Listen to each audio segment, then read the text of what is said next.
마지막 세 번째로 이제 파수꾼이 가져야 할 자세가 너무너무 중요한데요. 첫째는 이 파수꾼은 파수꾼 자신이 절대로 방심을 하면 안 됩니다. 절대 방심하면 안 돼요. 항상 긴장하고 항상 대기하고 항상 만반의 준비가 되어 있어야 합니다. 우리가 방심하면 사단에게 점령을 당합니다. 마태복음 13장 24절로 30절에 보니까 사람들이 잘 때에 그 원수가 와서 곡식 가운데 뭘 뿌리고 갔어요? 가라지를 덧뿌리고 갔더라 그랬어요. 주인이 말하기를 원수가 이렇게 했구나, 원수가 이렇게 했구나. 그러므로 잠시도 방심하지 말고 맡은 바 직책과 위치에서 책임을 완수하도록 힘써야 될 줄로 믿습니다. 에베소서 6장 10절에 보니까 정말로 너희가 주 안에서와 그 힘의 능력으로 강건해지고 마귀의 계계를 능히 대적하기 위해서 하나님의 전신갑주를 입으라.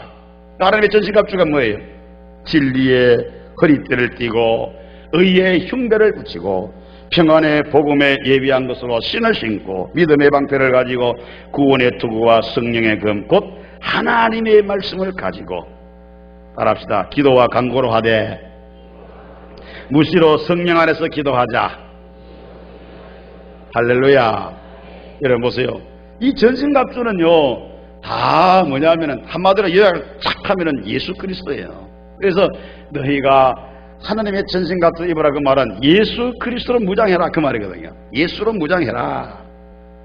그런데 이 말씀들은 다 보면은 영적 전쟁을 위해서 성도들의 준비를 언급하고 있는 말씀인데 그것은 그 영적 무기인 하나님의 전신갑주를 입어야 된다는 거예요. 완전 무장해라 그 말입니다. 완전 무장 영적으로.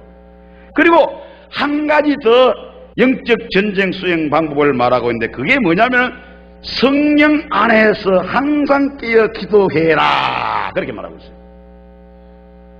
무슨 얘기냐면 중요한 것은 기도와 간구로 하되 무시로 성령 안에서 기도해라 그 말인데 무슨 얘기냐면 하나님의 전신갑주로 내가 완전 무장을 했어요.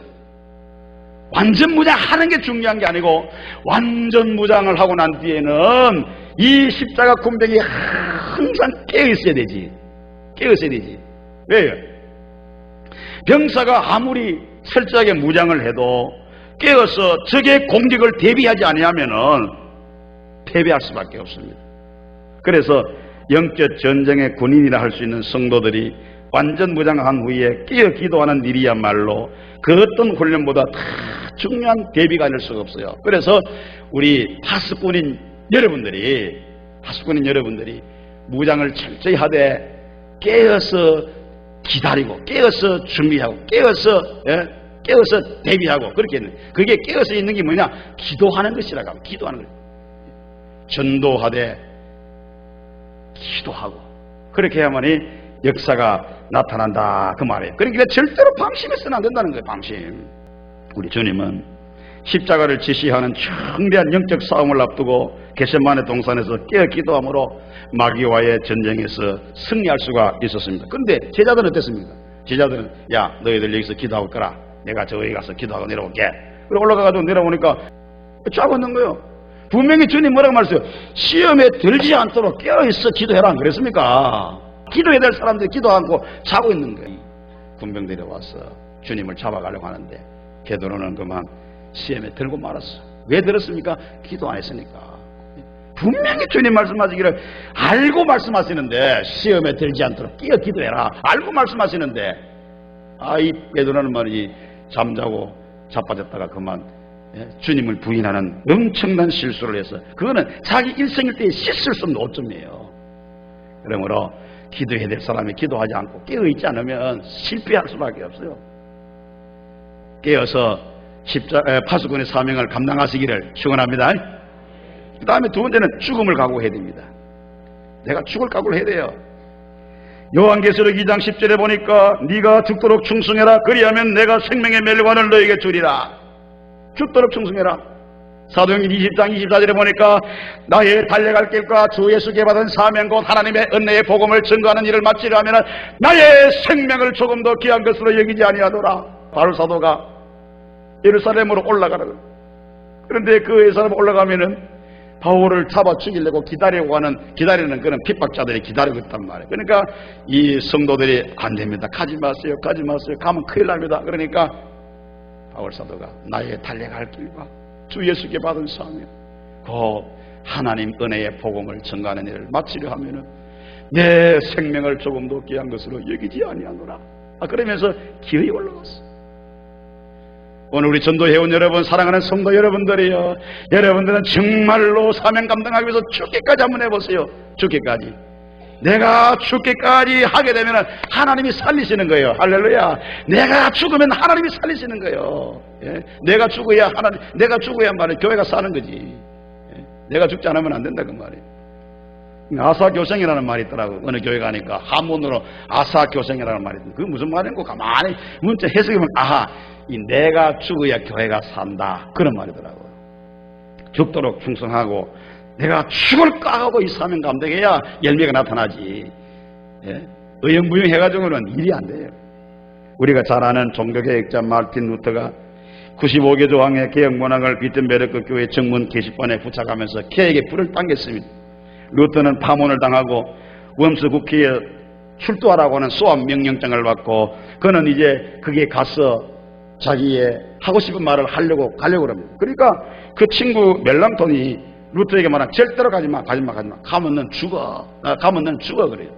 그러니까 이 루터가 하는 말이 비록 궁전의 기왓장같이 많은 악마들이 나를 막을지라도 나는 기어코 단연코 웜스까지 나는 가겠다. 그 국회 이사장까지 가겠다. 그랬어요.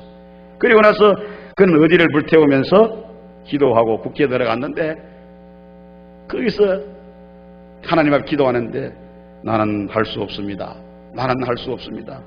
그러나 나는 여기 서 있습니다. 하나님 나를 도와주소서. 죽음을 각오하면서 그 현장까지 갔어요.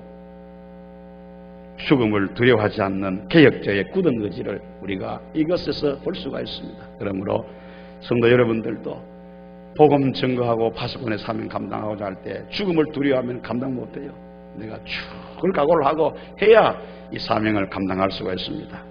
어느 때나 파수꾼은 정당하게 위험을 경고하고 있지만 많은 사람들은 그 경고를 받지 않습니다. 도리어 파수꾼을 업신여기고 멸시를 하고 천대하여 생명을 위협하는 때가 많이 있습니다. 이것이 파수꾼이에요. 선지자들이 당면한 선자니였습니다. 그러나 파수꾼은 죽음을 각오하고 자기의 책임과 사명을 다하고자 하는 결심이 있어야 됩니다. 이것이 없으면 결코 파수꾼의 사명을 감당할 수가 없습니다. 말씀을 맺겠습니다. 첫 번째로 파수꾼은 때를 바로 알아야 됩니다. 어떤 때입니까? 지금 우리가 살고 있는 너무 악한 때고 밤이 깊은 때라고 말했습니다. 그 다음 두 번째, 파수꾼은 경고해가지고 일깨워야 됩니다. 어떻게 경고합니까? 복음의 나팔을 불고 적신호를 내면서 깨우쳐야 됩니다. 그리고 파수꾼은 절대로 방심하지 말고 목숨 걸고 죽을 각오하고 사명 감당해야 열매가 나타나고 하나님이 기뻐하십니다. 오늘 이 자리에 출석해서 예배드리는 우리 구미남전도 회원 여러분, 그리고 우리 상목교 성도 여러분들, 우리 시대에 부족하지만 하나님께서 파수꾼으로 세우셨으니 기어코 이 사명을 잘 감당하여 하나님 앞에 큰 영광 돌리시고 축복받으시기를 예수 이름으로 축원합니다.